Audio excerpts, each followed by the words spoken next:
into the kingdom. And he obviously took them into the treasuries and showed them all of his gold. And when Isaiah confronted him on that, he said, yeah, but there'll be peace and prosperity and wealth in my time. And I really have a conviction that the decisions that we make as parents, as business leaders over the next time, of whether it's going to be, yeah, well, I'm going to have peace and wealth and prosperity in my time, is going to define the next couple of years for many businesses and for families. Yeah, and that was really, that guy, I mean, and he shows the treasuries in I mean, that's the story where the guy's saying, then, this is, because you've shown them, now Babylon's going to take it all, Yeah, it was the Babylonian emissaries. Yeah, that's it. Yeah. Okay, you guys are good to go when you are ready? Okay, Shauna, will the guys we'll wait for the guys to come on, or live on Facebook? You got about, there are some people on the webinar already. There's 7 people in on the webinar already, and it is live on Facebook, so you can chat a little bit and then go for it. Okay, well, we will, should we just get going? Well, I want to say welcome to my friend, Nicholas Graham. It's lovely to interview and to chat to somebody you know so well. I did say to him that he's aging a bit, so am I, but it's no doubt, as we said, some children, but times, and times at the moment are I think putting a lot of pressure on people. But I just want to say up front, guys, welcome to our chat again, our Unlock Your Business time. And unashamedly, I want to reiterate, and I'm doing it, for visitors, for the guys that have been on this before. You've heard me say this, but also for Nick's sake, that we unashamedly really want to be led by the Spirit. This is not like a lot of the business stuff we get out there, that there's huge information overload, but we trust the unique dimension to what we're going to discuss is really that is really a radical interaction with Jesus and His Holy Spirit in our businesses and in our decisions that we make around business. So Nick has a very colorful, wonderful background. So Nick, why don't you just introduce yourself a little bit? Tell us a high level kind of, I suppose, testimonial or bio of where you are now and how you kind of got there. Sure. Well, I think, Mark, I'll start off by saying thanks for the privilege of being able to spend tonight with you. It's we've walked some roads together, my friend.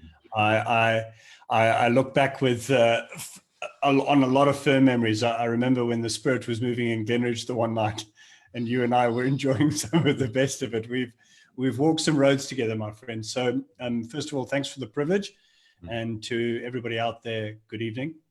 My name is Nicholas Graham. I am a husband to an amazing wife. My wife's name is Taryn. I married royalty. I married a lady by the name of Taryn Royal. I have 2 beautiful kids, Arabella, my daughter is 9, Daniel, my son is 6. We live up the North Coast. I'm a businessman and an entrepreneur as well. I own a risk and compliance consulting company called SRM, and we specialize in occupational health and safety, environmental management systems, quality management systems, all of the ISO standards. We do consulting and software and products and a wide variety of different things.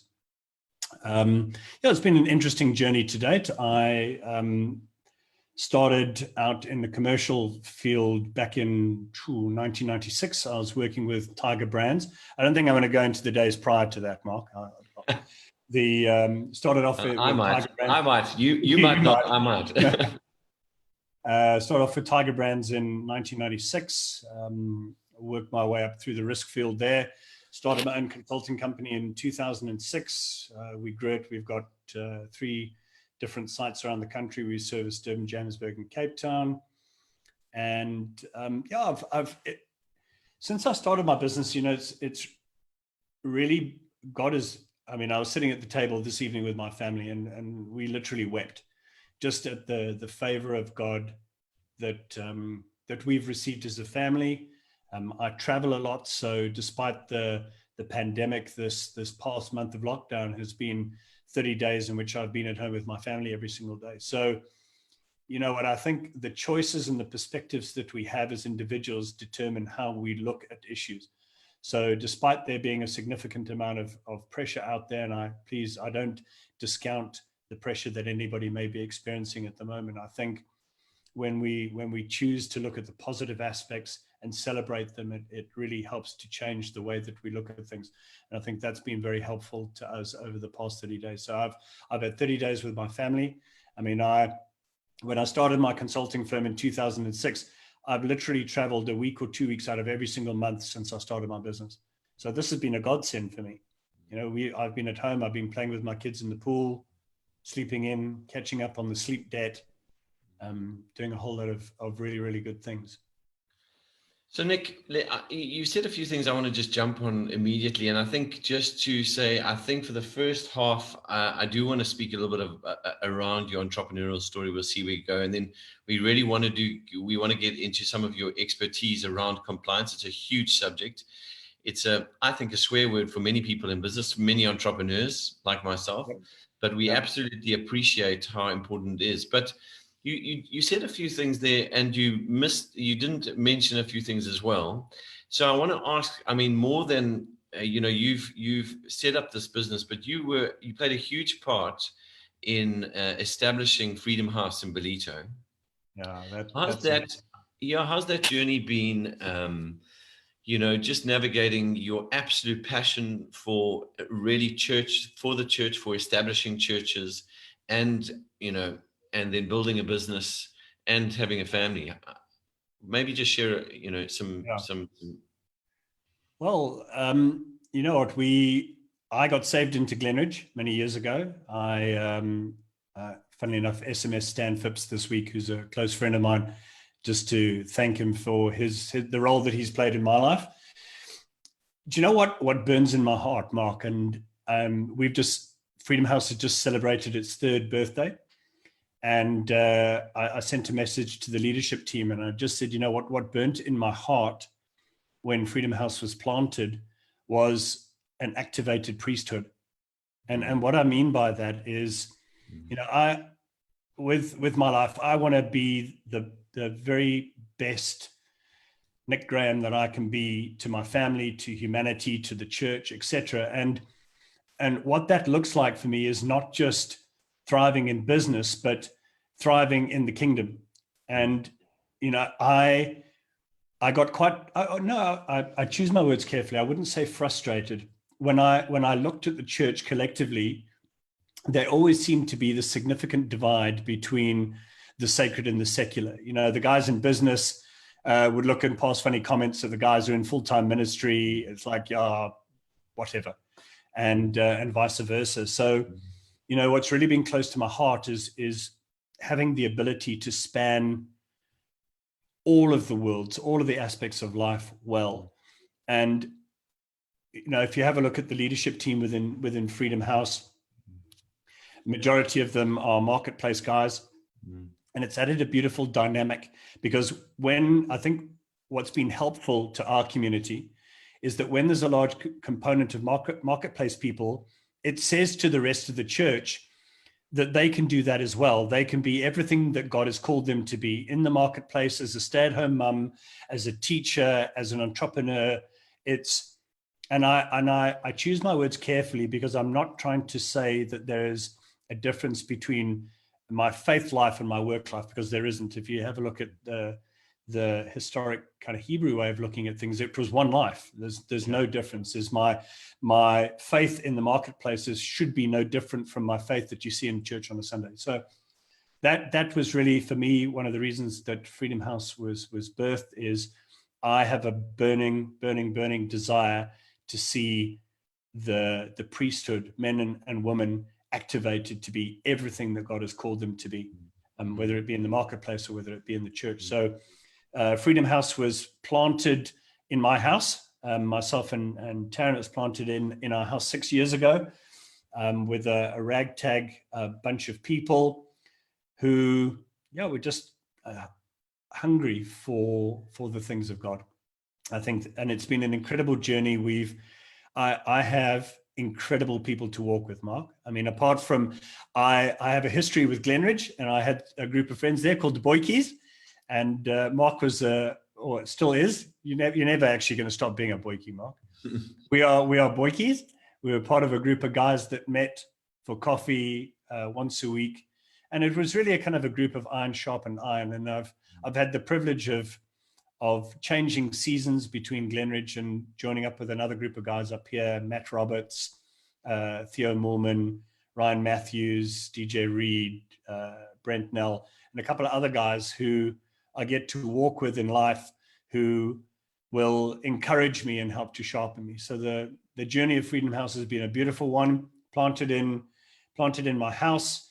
We moved from there to a bar, and from a bar we moved to a barn. So Freedom House is currently in a barn on the North Coast. So, Nick, you mentioned another thing, and I know this is close to your heart. And aside from being close to the heart, it's actually a reality. Is the favor of God on your life? And as you say, you were weeping again, just appreciating it. And I think, to be absolutely honest, I think for a lot of people now and in general, it's sometimes hard to hear that. It's hard to hear. Even we had Odd Sturton on the other day, and he was speaking about margins, and he's also been incredibly blessed. But perhaps share some. It hasn't always been easy. But share some of your insights into the favor. And what would you say to guys that are literally feeling like there's that scripture? I'm hemmed in on every side. It feels like my boundary lines are not in pleasant places. What would you say to guys like that? I think the overarching narrative of my life has been faith versus fear. And I'll start off with a story that involves my good friend Stan Phipps. So I had started my own business. I was literally running out of money. And I think I was down to my last 3,000 Rand. I spent some time in the military when I left school, and also hung around with a bunch of ex-military guys. I was running along the beachfront one day, and I bumped into an old mate of mine who's an ex-Kufut guy, and they were working in Iraq at the time. And he said to me, "Hey, why don't you come and do some work with us over there?" And I was looking at my business. I had one client. My first client was Durban Panel Beaters, and it was a 900 Rand a month retainer back in 2006. They were my first client. And my mate Bruce said to me, "Hey, why don't you come and work with me overseas?" And I wasn't going to tell anybody. I was going to get on a plane and I was going to go.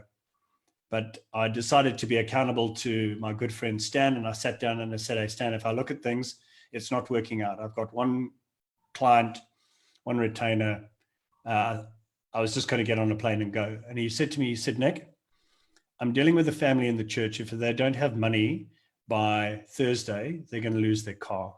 If they don't have more money by Sunday, they're going to lose their house." He said, "What do you think I tell them?" He said, "The same thing I'm going to tell you is you've got to trust God. That's all you can do." And funnily enough, I made a decision that afternoon. I didn't get on the plane. I didn't go. And funnily enough, one of the guys at my home group came to me a couple of weeks later and said to me, "I had the weirdest dream about you lying dead at the side of the road in army fatigues." And I believe that the same group of guys that had gone over, I think, got hit by an IED, and some of the guys got taken out. So it was a difference between me choosing to partner with fear or choosing to trust God. And I think that sowed the seeds into my life, Mark, and it really helped build a foundation of fear versus faith. And I share this with guys. This is not a pleasant platitude. I have an understanding of where many of you guys may be at. And I preached a couple of weeks ago just on Israel's journey out of Egypt, and God's promises to them was that I'll go before you. I know the way. I know where you need to camp, and I'll provide for you. And that was the overarching narrative to Israel over and over again. And I share it with you guys this evening because that in part has been the story of my life. Guys, all I have is a matric, really. I've done a whole lot of courses. I have now got 25 years worth of experience in my field. I lecture for Northwest University. the favor of God has been on me in the most profound ways, because, I mean, there are much more highly qualified guys than me. I wouldn't say I'm a simple guy. I back myself, but I've just, in the crucible of times, is that I've chosen to trust the Lord. And I'll share other stories with you. So 2 years ago, my brother-in-law, who's also my business partner, was diagnosed with colon cancer. And he's an outstanding rugby player, played Sharks rugby. I think he was 30, 34, 36 at the time. So there's my ops director, gets taken out. He's on chemo and recovering for over a year. And I had to do kind of his work and my work and carry the business and a whole lot of other things. And it was probably one of the most difficult times of my life. And I can remember running around Bosch and Mere Golf Estate when I was doing some work down in Cape Town. And I felt the Lord remind me of Joshua and Caleb. And I felt him say to me, "So, my boy, what's your report going to be? What is your report going to be? Are you going to be contained by the giants, or are you going to go in and lop their heads off? Are you going to face this thing, or are you going to be contained by fear?" And you know what, guys? It was probably the toughest 12 months of my life, but just in faith, taking one day at a time, getting up every single day. And I felt that I needed to share this with you guys. Even if you have a look from a human psychology perspective, there is a fundamental change that takes place in a person's brain when they operate under fear or where they operate in faith. Fear, if you have a look at it, they refer to it, and I don't agree with the statement, but they refer to it as your reptilian brain. But when you are under fear, you focus in, and all you can see is the object before you. You can't see, you don't have the peripheral vision that you have. When you operate in an arena of faith, you have greater levels of creativity. And I believe at the moment, guys, is that now is the time for disruption. Is if you're going to partner with faith, and guys, I don't minimize some of the pressure that some of you may be facing at the moment. I don't at all. But if you partner with faith, apart from the fact, what other choice do you have? Because a lot of people are partnering with fear at the moment, and it's a pseudo mechanism of control. They feel as though they have control if they're going to worry about things. If you choose to trust God, his promise to you that he knows the way that he needs to take you, and he'll provide. And now I feel, particularly to the church, now is a time for disruption. Now is the time to be partnering with God, partnering significantly with faith to unlock creativity. Because when you're hemmed in by fear, you don't have that creative ability. You're myopically focused. You don't have the peripheral vision. And if I just kind of share a story of what God's done with our business since the lockdown. So as a consultant, we sell a lot of hours. And within the lockdown period, obviously that's been constrained. We deal a lot with construction, and I consult with Mr. Price, Sun International, De Beers, etc. So nobody is utilizing our consulting time or within a minimal perspective. And we've basically just rejigged our entire business to focus on products. And it was a matter of disrupting the way that we do things. We had to put a lot of things on the line. We had to take a lot of risks, but I felt, like Mark and I spoke about earlier, it's a time for partnering with Holy Spirit, for aligning in faith and trusting the Father and asking him for ideas and opportunities to be able to disrupt. There are opportunities available out there if you're going to look for them, and if you ask the Holy Spirit to reveal them to you. But it's going to take faith, guys. I'm not saying it's easy. We've had to put a lot on the line. Nick, I love seeing you tear up. I just love your heart. I mean, fortunately Zoom has got a really good camera, so I can not only hear, but I just love your heart. I do. It's beautiful. But you mentioned another massive word. It's actually, if you ask me, this is my word for a season, pre-lockdown, but it still is a word that I'm working through. This word, accountability. Yeah. And we're speaking business, but that word actually saved your life potentially, and saved certainly saved your business. Why share a little bit around what that means for you, not from a business context, but it's not even a sacred or secular thing. It's just a principle of accountability. Share a little bit about that and what that means. Yeah. Mark, I'll answer that question in a second, but I just want to deal with the tearing up part, guys. I just want to share with you that, I mean, a lot of the emotion that wells up on me is based on that. So a lot of the times that we've walked through in business and walking through cancer and carrying business and doing a variety of other things was incredibly tough. And that's why I'm sharing that with you, just so you don't think for a second that I'm minimizing what any of you guys can be going through. It was incredibly tough. Incredibly tough. I took up running every single day just to be able to deal with the stress.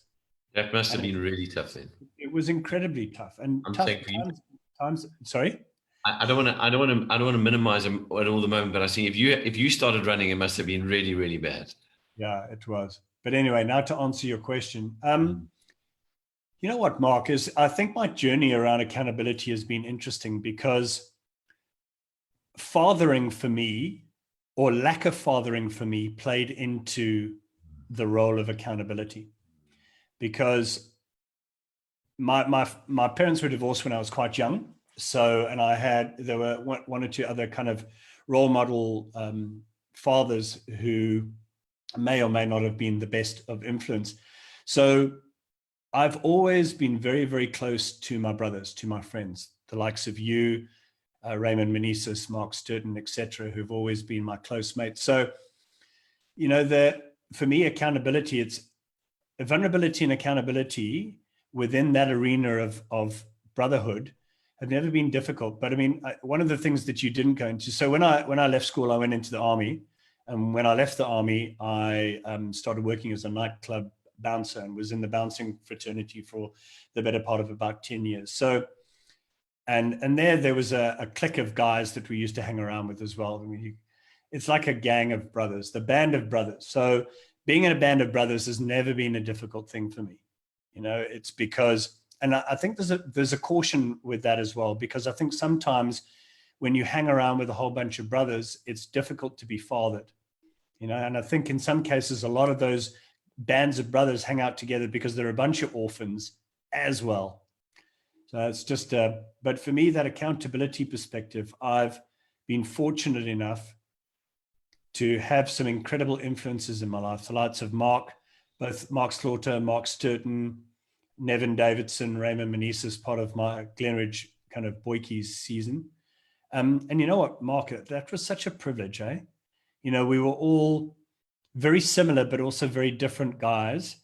And I think within that arena, it was a non-threatening arena, to be able to kind of be yourself, not feel judged. And I've never found accountability difficult within those circles. I think I do find it difficult connecting with fathers, I think because of some of the history there. So, but I mean, for guys who've got great father influences, that level of accountability can be easy. But I've always found it easier to have accountability to those few people that I call close friends.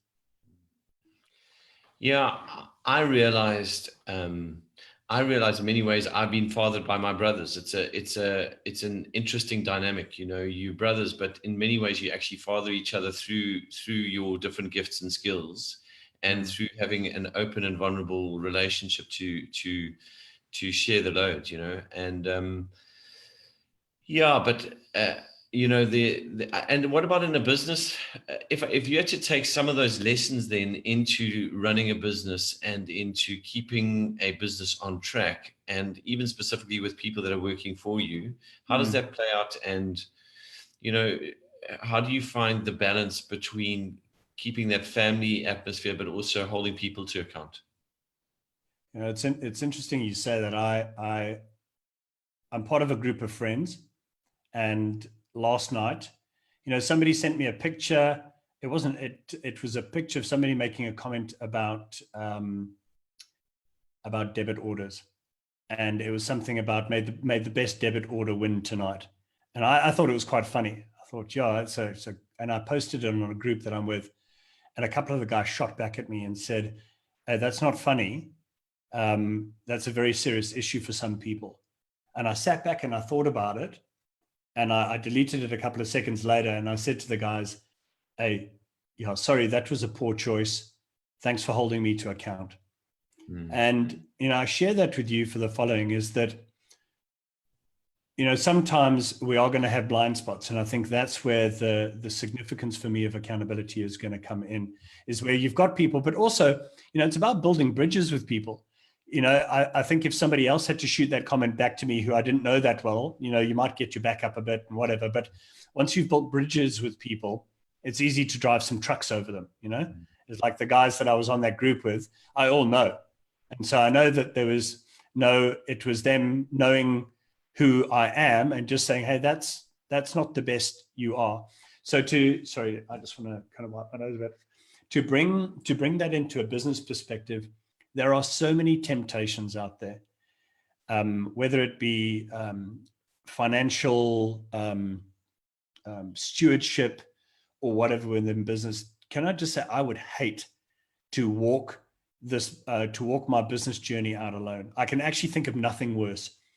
The fact that I've got close friends around me, and my brother-in-law, just by the way, to share a testimony, is cured of cancer. I mean, he was at stage 3 colon cancer, did chemo for 12 months. So he's my business partner. And I think one of the greatest privileges that I've had in my life is to walk with Kwesi, and to watch him grow, and then also to share the journey, because he's like a brother to me as well. I mean, he's my brother-in-law, and if I'm being a chop, he's going to call me out, and I know that he has my best interests at heart.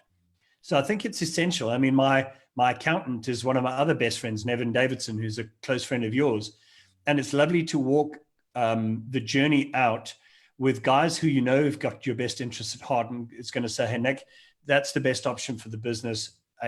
And also, if things are looking kind of questionably ethical, I hold those relationships in such high regard that I can go to people and ask some of the tough questions. So it's key. I wouldn't want to do it without it at all. Yeah, and I couldn't, and I will say it again and again, that any business you're in and any journey you're in, you need to be having those and Jesus taught us that. He had he had the 3, the 12, the 70. And we've been speaking a lot just as a church around the importance of having those 3 people that know you well enough to tell you the truth, but also more importantly to encourage you. Nick, I think we need to move on to some compliance things, because compliance, as I said up front, for an entrepreneur, for myself, I think for many people, it is a swear word. It's a bit like the law in the Bible, like like it's Leviticus. It's like, who wants to read all the rules? And yet I've become absolutely increasingly aware of the necessity of this as part of our business. We can't get away from it. So what do you? So where do we go here? Why don't we speak a little bit around the importance of compliance in a business from your perspective, given some of the legal ramifications, as well as the benefit of actually being compliant? Because I think part of my revelations is actually when you get your head around it and your attitude changes toward it, it actually becomes more a benefit than a bind. Yeah. So a great question. And it brings me into kind of part of my passion as well, is I refer to it as a necessary evil. We're like the redheaded stepchildren in the family. You don't like to talk about them, but they're there. So yeah, that's some of the compliance people. You know what? I really love what I do. I know that people hate the safety guys, but I've really understood from a kingdom perspective the value that my job brings to organizations. And I think in some cases, why a lot of people hate compliance is the added cost to business, which would be one, and the potential constraint that people see it as. They feel as though it kind of creates complexity where guys are trying to make things simple and fluid, etc. So let's talk about risk for now. Now, I think I actually can't think of a more important time as ever now to have a well-founded understanding of risk appetite at the moment. And what I'm going to say is based on both a legal compliance perspective and a faith perspective. When business resumes, we're going to need to activate faith, and we're going to need to have a risk appetite to get the economy going. We're going to have to spend money to get the economy going, both from a supply and a demand perspective. We've got to get the economy going. And that's going to involve a lot of faith. Back onto the compliance perspective, in terms of resuming operations for any business, so the government has now put out various different regulations and updates as to what businesses have to do to get going again. If your company is over 500 employees, it has to have a risk assessment that identifies COVID hazards and risks. You've got to have a look at all of your activities within your businesses and who may be exposed to COVID and how, and who are the vulnerable people within your business, etc. So you've got to have a COVID plan. You've got to have everybody has to have a COVID plan and COVID risk assessment, by the way. If your business is over 500 people, that COVID plan and risk assessment has to be approved by your safety committee and then has to be submitted to the Department of Employment and Labor. I keep on referring to them as the DOL, but they're the DOEL now, and has to be submitted to them for approval. Can I say this, guys? One of my hobby horses at the moment is the issue of cloth masks. Now, let me paint the picture. I'm an avid supporter of cloth masks in the public arena. And I can't think of anything better, because to me, if I look at the length and breadth of risk exposure for businesses at the moment, most organizations have got cleaning protocol and hygiene and standards and all those kind of things that they've got within the business. So the business environment is going to be relatively contained and controlled. Where your employees are going to be exposed to the largest amount of COVID risk, in my mind, is in public transport. So if you want to do your business, and not just your business, but your employees, your workers, your people, a favor, provide them with some form of facial protection, whether it be a cloth mask. I have questions around the suitability of cloth masks, but if people don't have anything, it's better than nothing. And provide them with a little bottle of hand sanitizer that they can carry with them so that they can sanitize when they're in public transport and when they are on their way home and on their way into your business. In my mind, if exposure is going to take place, that's where it's going to take place, and people are then going to carry it into your businesses. So look after your people, it'll end up looking after your business. I mean, I'm reminded of, I live in just north of Ballito. 2 of the spas got closed down. Woolworths got closed down this week because of one infection. So one person in your business is identified as being infected with COVID. It has the potential to close your business down. So my suggestion to any of your businesses is make sure now is not the time to be mincing around with health and safety. Now is the time to be looking after your people and making sure that your business process. And the reason that I say that, I mean, I opened up with the statement about people look at health and safety as, you know, it's a cost that doesn't add value to businesses. If you don't spend a little bit of money on sanitizer and cloths and masks and suitable hygiene practices for your people, just think about it in your mind. What is the cost of business closure for you for a week or 7 days that it takes to resume operations and clean out your business versus the nominal costs of implementing sanitizer, suitable hygiene controls, and suitable masks for your workers? So I throw that out to you to weigh up. That's how serious it is. Mm. That said, Mark, I don't know if it's possible for, can I share a screen? Am I able to share a screen? So what I've done, share screen. Let me just share this document. Can you guys can see that? Yeah. Okay, so what I want to bring you to is, this is part of a COVID prevention protocol that we've developed for businesses. And let me just make it a bit bigger, just so it's a little bit more clear. If you want to think about your businesses, there's a variety of different points of entry to your business. So you've got your employees over here who are going to be coming into your business and going to be going home, whether they're using public transport or their own transport. How you handle that arena, how you make them aware, and what you provide to them in the masks is also going to determine the efficacy of your barriers that you have within the business. This environment can be relatively easily controlled. You've got cleaning companies, you've got hygiene services, you've got disinfectants, you've got a whole load of different protocols. And here you've got good PPE and barriers and screens and ventilation and all those kind of things that most businesses will have in place.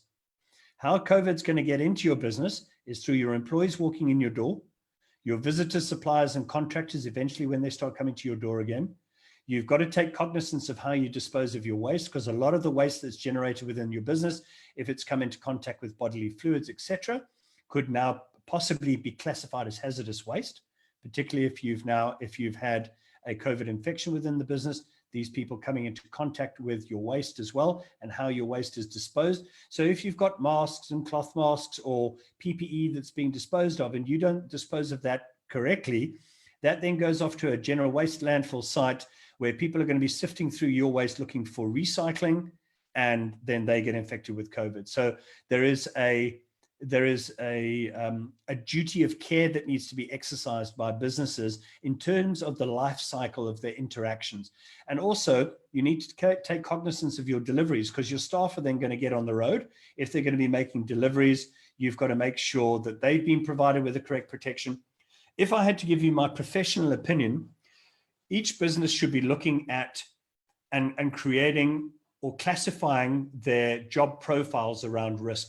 So anybody that's going to come into contact with members of the public regularly, I would classify as medium to high risk, which means, let's take a security guard at the entrance to your business as an example. So those guys should have a face shield, and they should, as a minimum, have a KN95 mask. I wouldn't suggest a cloth mask for high-risk people. Guys, and just while we're on that, all that cloth masks do is they inhibit the dispersal of saliva and droplets as you're exhaling through your nose and your mouth. They have very, very little, if any, filtration capability. So people who are wearing masks, it's purely to stop their exhaled breath, which could be infected with droplets of saliva. That's where that whole kind of 1.5 or 2 meter distance barrier comes in, is that due to gravity, etc., if I'm talking to you and droplets of saliva come out of my mouth that have got COVID in, it's so that dissipates by the time it gets to you. So all a mask does, a cloth mask does, is inhibits the distance that air could travel that has potentially got saliva or COVID infection in it. Just remember that a cloth mask is not rated as a filtration respirator. So it's like an N95, K95, FFP2 respirator. So for any of your high-risk staff, you want to look at something like that. Because again, just remember, one infection and your business could potentially be closed down. But then let's throttle that understanding of risk back. If you've got people within your business that are working, let's say they work in the office, and I'll walk you through this protocol, because many of your businesses, and you're welcome to just have a look at this. In having written this, these are some of the things that you're going to have to cover within your COVID plan. So we've got an introduction, how to understand the virus within your business. And we've also then put in the applicable legislation so that everybody who's reading this document understands that it's not because Nick said so, it's because the law requires. Everything that we've put in here is because it's a legal requirement for something to happen within the workplace. So then what I've done is I've written a section on risk assessment, which is in informing organizations how to do a risk assessment and who needs to be involved, because there's legal parameters around the involvement and how to do a risk assessment. So we've written a quick section in there. Something that each business is going to have to do is they're going to have to identify who the vulnerable receptors are. So who are the vulnerable people to exposure within your business? So it's people that are over 65, people who live in conditions where they're near to nursing homes or long-term care facility places, people with chronic lung disease, so immunocompromised people. You have to be able to identify all of these people in your business, and you've got to have more stringent controls, preferably, if possible, that they're working from home rather than working at your workplace, or providing them with a suitable respirator. There's no way in my mind on God's green earth that if these people have to come to work immunocompromised, that they should be working with cloth masks. Cloth masks have very little, if any, respiration or filtration capability. Why an N95, by the way, is called an N95? Because it is rated to filter out 95% of all particulate matter, vapors, or fumes. So that's why it has that particular rating. So it's incumbent upon the employer and as part of the regulation to identify vulnerable people. What a lot of people are going to forget through COVID as well is that, you know, all of your people that are now not at the office are now working from home, and that also creates risk. And I've written a section in our COVID plan for organizations to consider. What about self-isolation? What about people working safely from home? What are some of the equipment that you should or should not be sending home? It's like, I wouldn't suggest to any business that they send shredders to their people to work at home. And the reason being, what happens if they've got kids at home? You're now introducing equipment into the home-based work environment that's now going to create risks for people at home. So you need to take cognizance of what it is, how people are working at home, what equipment they're going to be working at home, the work environment, the work equipment, electrical safety of equipment. Now people are working at home, transporting and moving that equipment. And then most importantly, I'd like to highlight this. What about people's mental well-being?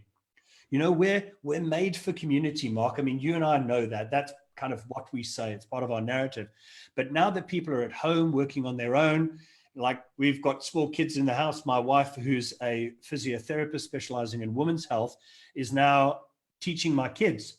I think if anybody's going to find a vaccine to COVID, it's going to be my wife before any of the scientists do, for that matter of fact. So you need to take cognizance of your mental well-being. Make sure that you're connecting with your staff regularly through whatever meetings. Make our counselors and psychologists, and I know that this is adding a lot of cost and you can see numbers flying past, but I mean, the managers, are they connecting with their people? Are you building connection? Are you building community? Because community has now been scattered. How are we maintaining community with our people? What about traveling to and from work? Whether it be in your own car or whether you've got people traveling with you. Now, this is a big thing that organizations need to take cognizance of as well, is site access and egress. So you've now got, let's take one of my construction sites. I've got 200 people who've now pitched up at the gate. They need to get in. You've got 2 security guards who are standing there with a non-contact infrared thermometer, taking people's temperature. If you've got 38, you can't come in. You're quarantined, you're counseled. If you're below that, you can come in. But they've now got to have particular protocol in place. Biometrics in some cases have now been disabled. How are you going to manage people coming in and out of your site? Site access points, you need to have a protocol because, it's not humane for somebody to take somebody else's temperature and say, no, you got 38, you're over 38, you've possibly got a fever, you can't come in. And now this guy's standing there, it's like, now what do I do? Do I have to go to the clinic? Am I going to die? That's where just having a humane response to that, quarantine the guys, get somebody to counsel them on what is the right protocol and what you have to do. And according to the disaster regulations now, you have to be able to track and trace those people as well, particularly if they're infected with COVID. So you've got to take cognizance of your access points. Then also your social distancing, either at the gate, your social distancing within the actual work environment. And I know this might sound cheesy, but there's no reason that while you're all at work together that you still can't have Zoom meetings. Why do you all need to be in the same boardroom together where you're coming into contact with the same points that everybody is touching? And I'm now sitting across. I miss sitting across the table from people. But if we are in a relatively high-risk environment, there's no excuse as to why we can't hold Zoom meetings and still all be in the same office as well to limit that contact. And so within your risk assessments, you're going to have to consider how you can eliminate or substitute risk, how people don't have to come to work, how you can have half of your working component there in the morning and half of them there in the evening. How can you minimize the exposure? Something that the government has spoken about quite clearly, your engineering controls, increasing ventilation within your work environments, your airflow, physical barriers and containment. Administrative controls you're going to have is your COVID plans, your risk assessments, updating all your policies and procedures to accommodate COVID, training your people, educating them, making them aware, induction protocol, etc.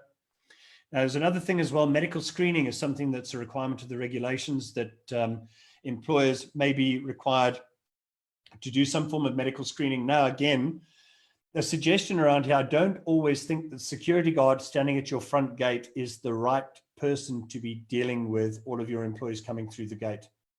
So something I've had the pleasure of sitting down with Barrows this week and helping them to navigate their process. So they've got COVID champions or COVID representatives, members of management who are going to be standing there with their safety visors and their KN95 masks there, helping to scan people come in. And then obviously you're having to make some of those tough calls if people are over. I don't know whether you want to, no disrespect, to leave that in the hands of people who may be subcontractors, because very few security people are full-time. Also, now what needs to be remembered in amongst this, everything is not just the employer's responsibility. The worker has an obligation as well to practice good hygiene. You know, soap and water, washing your hands for 20 seconds, there is nothing better than that. Practicing good hygiene, practicing social distancing has to be one of the best preventive mechanisms that we have. Now, is our current hobby horse, is personal protective equipment. And we've been importing personal protective equipment from China flat out over the past couple of weeks. And what's absolutely scary is something that would have cost a couple of rand before is now costing 10, 20, 30 rand because of the increased price coming out of China, because of the rand-dollar exchange rate, because of the increased freight fees, and the general time that it just takes to get here. So my suggestion that I've written in here for organizations is to classify your people into high, moderate, and low risk activities. I'd suggest to organizations as well that they would cluster their workers based on risk profile. You don't want to be having, let's say, if you do have and I'm not a fan of communal eating areas. I've asked my clients to consider not utilizing them. Guys can eat their lunch at their desk. But you don't want high-risk people hanging around with low-risk people. Get them to work in clusters. And if you can, the ideology behind working in clusters is good for the pandemic, because if somebody is identified to be COVID positive, it's easier for you to be able to track and trace where they went within your organization. So identify high, medium, and low risk, and make sure that you're providing appropriate PPE. It should be a respirator, N95, KN95, FFP2 respirator, face shield for high risk. 3-ply surgical, in my mind, is the best option for people within the work environment, because again, cloth masks, Coolio. I've actually got an interesting video that was stuck on Facebook last night of a guy with I actually don't have any here, with a 3-ply surgical mask on his face, and he had a lighter lit in front, and he was trying to blow the flame out, and he couldn't blow the flame out through the 3-ply surgical. But then the guy next to him had a cloth mask on and just went and easily blew it out. It's just because they're designed with form and function, totally different form and function. So that's just some of the PPE. Now, also one of the legal requirements for employers is that when you issue personal protective equipment to employees, you have to train them in the care, use, and limitation. And what worries the life out of me with regards to these cloth masks as well is that you've now had this cloth mask on all day. You get home and you take it off, and you either don't wash it or you don't know how to wash it, and everybody's been breathing over the outside of it. Let's say the COVID material on the outside of it. You now go and touch that and then take that into your home. So we've got to have a good process in our business for how we're going to be providing masks. If you are providing cloth masks, consider 2 or 3. One for use at work that the guys can have washed at work. One that's given to them to then go home with, which is clean, that they can then wash at home. And then one that dries, and then one that they're bringing back to work the next day, and they're getting that other mask. So, you know, the unfortunate thing with this is a lot of these are going to drive costs for businesses. I understand that, but it's that risk and appetite versus the potential for business closure. So I've put within our COVID plan just a quick idea of how to put on respirators. I've written a section in here for cloth masks as well, and how people should clean them and what they should look after. Something, guys, with sanitizers as well. Please bear in mind, sanitizers are 70% alcohol. Guys need to use these things very carefully. Welders, people in hot work environments, around open flames or ignition sources. This is a fire and explosion waiting for a place to happen. A lot of these sanitizers are gel, so it could leave residue on the guy's hand. He's sitting there smoking and woof.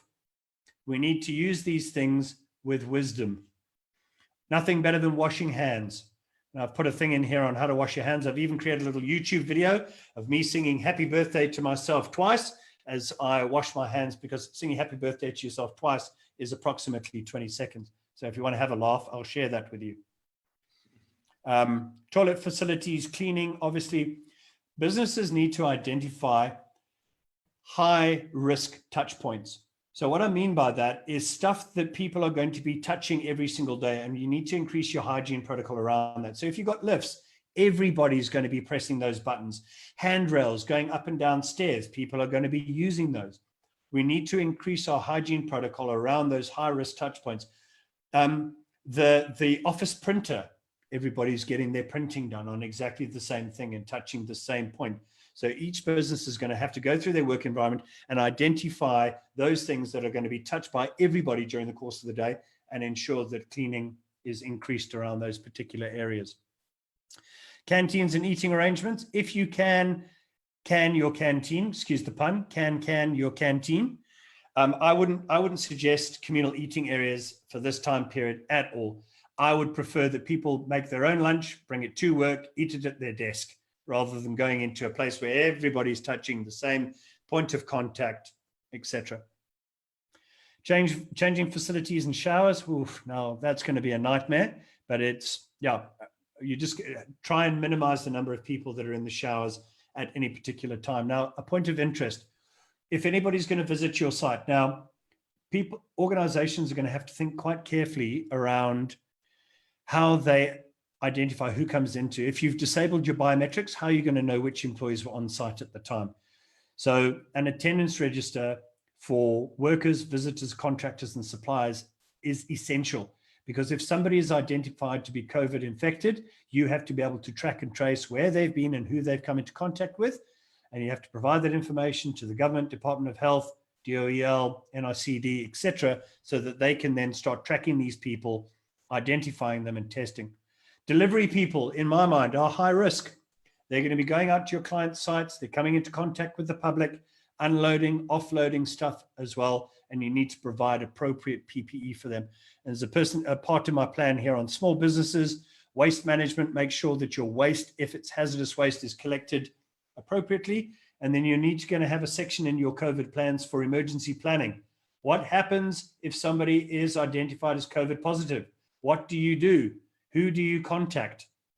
I've written some sections in here on what do you do if a member of staff is, or the public is suspected of coming into contact with somebody who's COVID-19. If somebody has been identified, how do you clean the workplace? What do you have to do?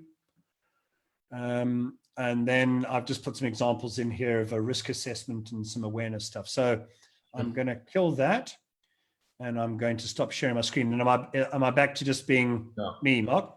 So guys, sorry, I know that's not everybody's hobby horse, but I thought I would kind of jump on and help educate some people with regards to what they need to consider. Nick, wow. Well, thank you. That's pretty comprehensive. You know what? I joke about it, and it was interesting. One of my questions was going to be around your passion, and we can maybe finish off with something around that, just how you align the sovereign hand of God of your life with your gift mix and your passion, and this is where you find yourself in. But you know what? Leviticus and God's word is absolutely clear around keeping ourselves safe from disease, and because there's a huge cost to disease, especially back, we blessed with medical attention, but back in those days it was your life, and I think the good laws have only been put in place by God to protect us, and our biggest issue, human beings' biggest issue, is sickness. That's why Jesus healed the sick. So I really do thank you, Nick, and you have comprehensively given all of us, I think, listening a good wake-up call on the one hand, and we're not playing games here, and your passion has absolutely stirred us to, I think, play our part and then make our environment safe, which is important at this time. Can I share something with you, Mark, just quickly, if you don't? Go for it.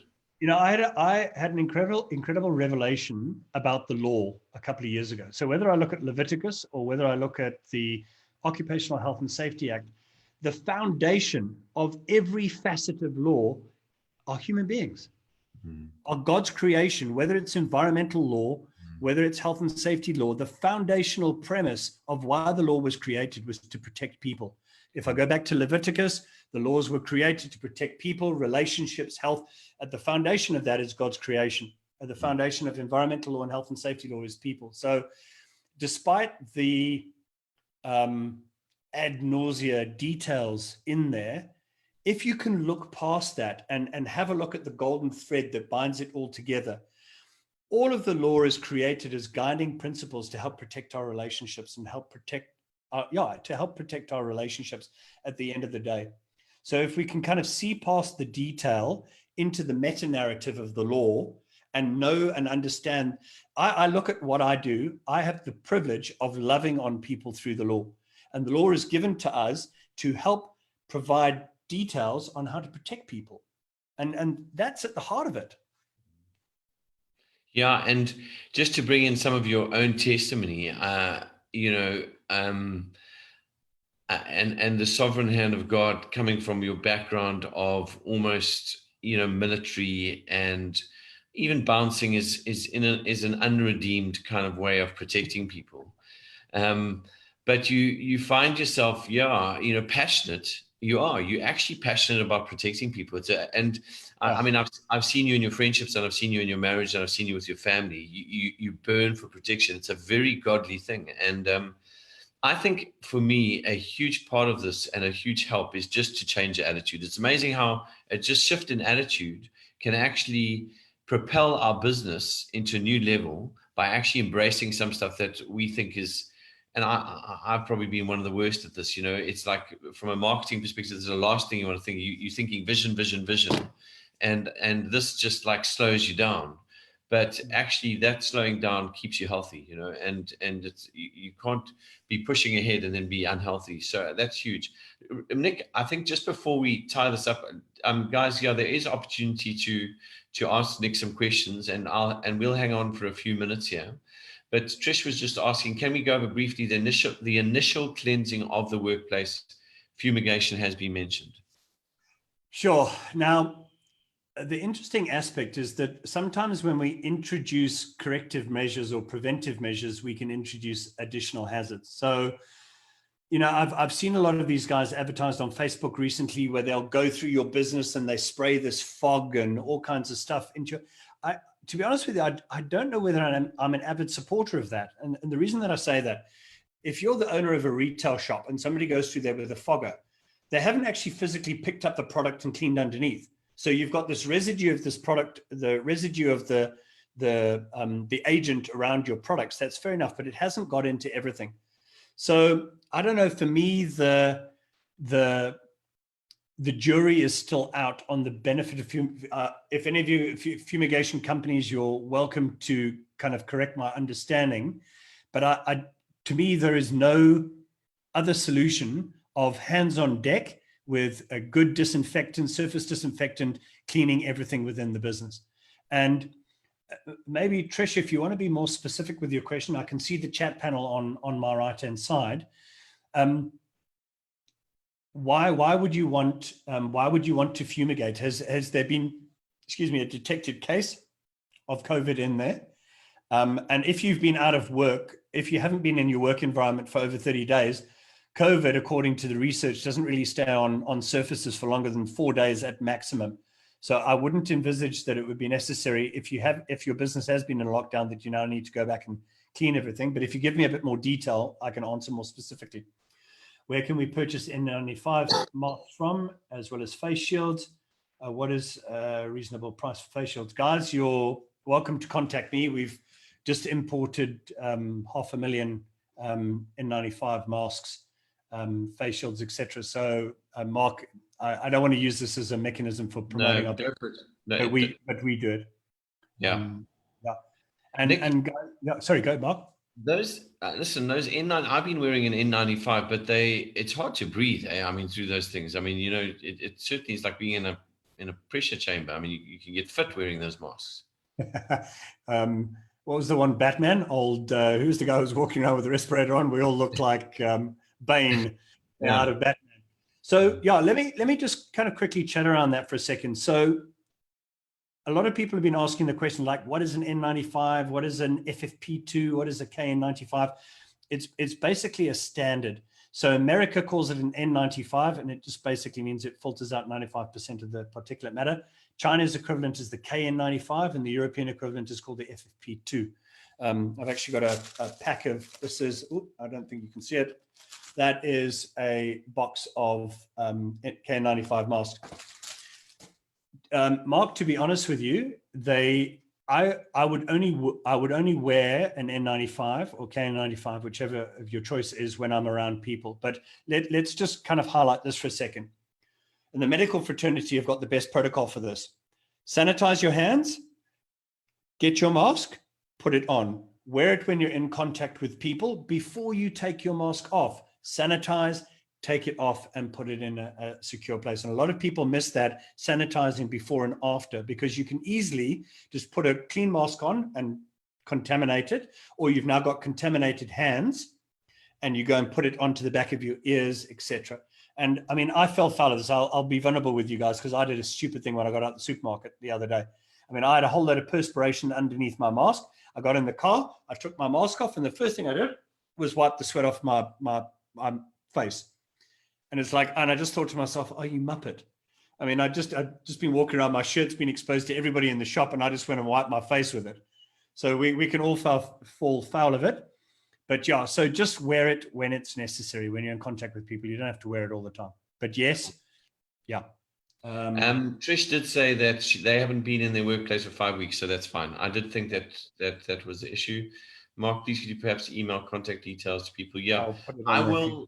We do keep all the email addresses from the webinar, and then I do a follow-up on that email, and I'll put Nick's details there so you guys can contact him.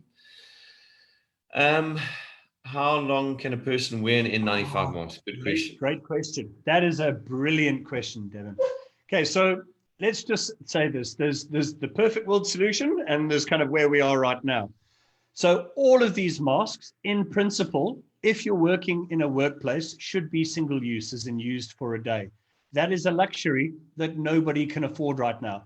I mean, an N95 mask would cost you 15, maybe 20 bucks before, is now going to cost you 40, 50 bucks individually. So they've literally doubled in price.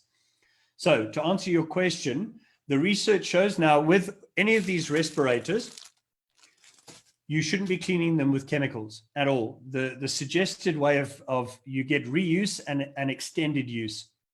The suggested extended use is, and what I do with mine is I have a baking tray. I put my oven on at 70 degrees. I pop it in the oven for 70 degrees for half an hour with a thermofan blowing. It's a proven fact that COVID doesn't tolerate anything over 38 degrees for a prolonged period. So, and the tests show that at 58 degrees, it doesn't survive longer than 5 minutes.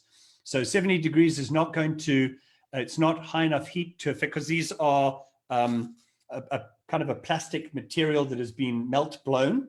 So if you put it in too high, you're going to lose your mask. It's going to melt. But 70 degrees, 30 minutes is going to kill it. And that's going to give you, I would say that you could probably get, if you look after your mask carefully, 20 to 30 days worth of use out of an N95 if you look after it correctly. And again, now guys, they're not hen's teeth. Obviously you can get hold of them, but if you look after them, and you know what, I mean, we're obviously selling these, but we are only suggesting them to people who are essential services or high risk, immune compromised, or elderly. We're happy to supply them to those kind of classification of people. Because I mean, one of my employees is asthmatic. He doesn't go out the house without an N95 mask on. So if you're over 65, immune compromised, lung issues, etc., that is your kind of go-to mask. Thanks, Devin. Good question, by the way. So I think to finish off here, Nick, we want to help guys unlock their business. We were locked down, but I love that. I actually loved what you were saying around creatively taking, actually going on the offensive rather than the defensive now. And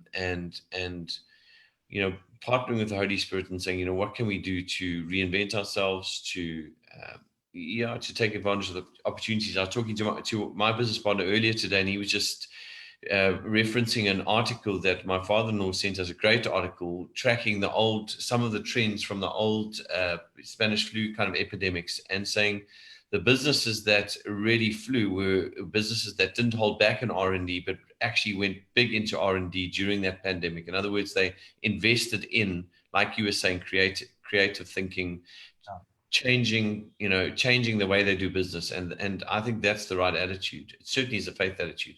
So why don't, as a parting shot, you just share, you're in safety compliance, massively important at this time for all of us, but you've got an incredible testimony, incredible entrepreneurial story as well.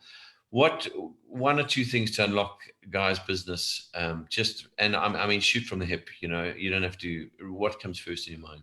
Okay, so I'll just quickly deal on the compliance space, because obviously it's something that everybody has to do now. But unfortunately, I mean, the one prevalence within our industry is we can tend to be drama queens, and I'm the first one to say that. Guys, be pragmatic in your approach. Everybody doesn't need high risk coverage, etc. Think, because it's going to drive costs significantly. Think very carefully about who the high risk people are within your business, the high risk touch points, and focus on the big stuff. Where as this ratchets up, I mean, what are we on? 5,000 odd infections at the moment. I don't know what the current stats are, but we're not. Somewhere around there. Who's listening could tell us. Yeah, I'll be able to get the stats off the Eskom push thing.